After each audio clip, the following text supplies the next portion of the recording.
is not to say that artists aren't going to go through shit. If you're choosing to be an artist, you know, it's so far from a cop-out. You know, that's a hardcore decision. The older I get, the more I realize, like, oh, wow. As I, you know, reach that age where all my other friends are like putting on weight and packing it in with the kids, you know, and they're looking forward to the weekend, and every day is a fucking weekend for me. The thing that distinguishes weekends for me is that during the week I take my kids to school, and on the weekends I don't have to do that. Unless I'm traveling, and so then it's not up to me. But yeah, it's a different approach to life that is a challenge as far as approaching art, because I think that's part of your question too. Like, it's not only about hope for humanity, but what role can art play, and also is there a chance for art? Is there a chance for music beyond the music industry, a chance for film beyond Hollywood, you know, a chance for us to express ourselves beyond the infrastructure that exists that is obviously crumbling? Of course. There always has been, there always will be. Everything that's happening right now is great for art. But the same is true when Bush was elected and Iraq is going on. That was great for art too. All right. The story in the album, and why you wanted us to that. Niggy Stardust, Grippo King, philosopher and artist, downright to the marrow, he's the arrow through the heartless. What? Sunlight in the afternoon, his shadow travels furthest, woven through the heart of doom, he's bursting through the surface, hardly nervous, suffice to say he understands his purpose. Threshold king of everything, a comical absurdist. Sometimes when he talks he sings, yet keeps his high notes wordless. Sing along when Niggy sings, without you he'd be worthless, homeless, earthless. Venus hot and tie up in the circus. Freak show him and speak so properly, cause every word is measured against meaning. Probably scheming to unlearn us. Don't you call him by his name, white people call him Curtis. Now, I say, you say nothing. Niggy, shut up. To me, the purpose of the inevitable rise and liberation of Niggy Stardust was I feel like Barack took that and ran with it. That's what it was. It was that, as to say, inevitably, we will enter a post-racial zone beyond everything we thought we conceived about race, humanity, what have you. And it'll feel so fucking good when we step into ourselves and see beyond the shit that we were born into and have chosen to identify with. Like, as if black and white were actually real, as if race were not a social construct. And so Niggy Stardust was me doing it the unpolitically correct way, you know? Whereas, you know, you have a president, you know, who had to play it safe, that obviously played it dirty. Like, I'm going to name an album that you're going to be afraid to say. You know,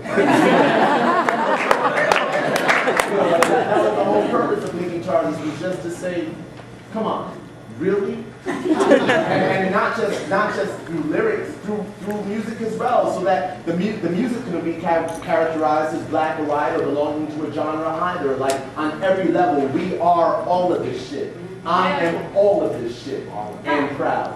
That's when I vamp on the James Brown shit. Like, I'm all of this shit and proud. You know, I've got it all in me, and we all do. You know, whether by blood or by inference, however it works, we all have it in us. And I'm tired of associating with the bullshit. And Niggy Stardust was about transcending that, you know, in a, you know, the most audacious way possible. You know, which was me, you know, was just a, but it was also an opportunity for me to have fun and wear makeup on stage. Yeah. Yeah. You have a song on one of your albums. Forgive me for not knowing this one. That's cool. It's called Strangers. Talk to strangers. No, Talk to Strangers. Yeah. I was wondering, I'm sure you consider them many different things. Would you feel comfortable, or would you usually perform that for people, not perform it, but speak to us rather? Say it right now? Yeah. It's only if I know it. I never recite that. Oh, yeah. And so I need help. I can try it, but I probably don't remember it. You know. What'd you say? It's like I got my phone.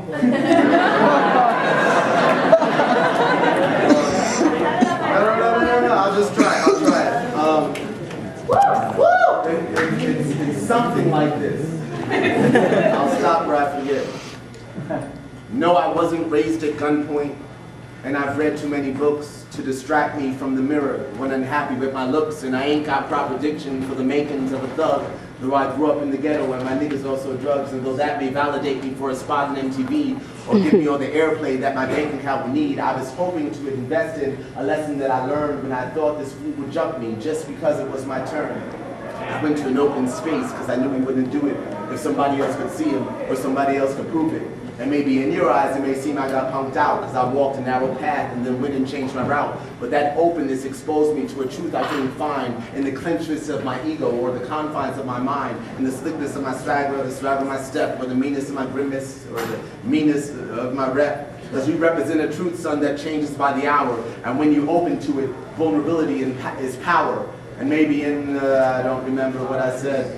Blah, blah, blah, blah, blah, blah, blah, blah, blah.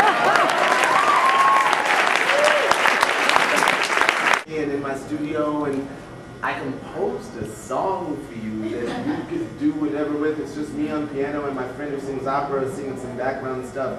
And I just want to give it to you. So what's your mailing address?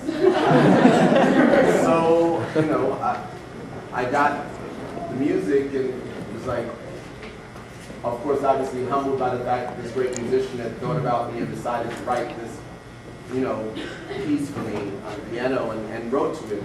And what I wanted to write was, I knew I wanted to use it as an opening for the album, and I knew I wanted to write something that essentially spoke on the idea of, like, the reason why I called it Talk to Strangers and talked about how it told the true story of, you know, where I grew up. There's always cats trying to jump you and stuff like that, and so, and you know, I had to find ways to not get my ass beat. But I found simple ways that if I really thought about it, actually meant something larger. Like I would, you know, if I walked in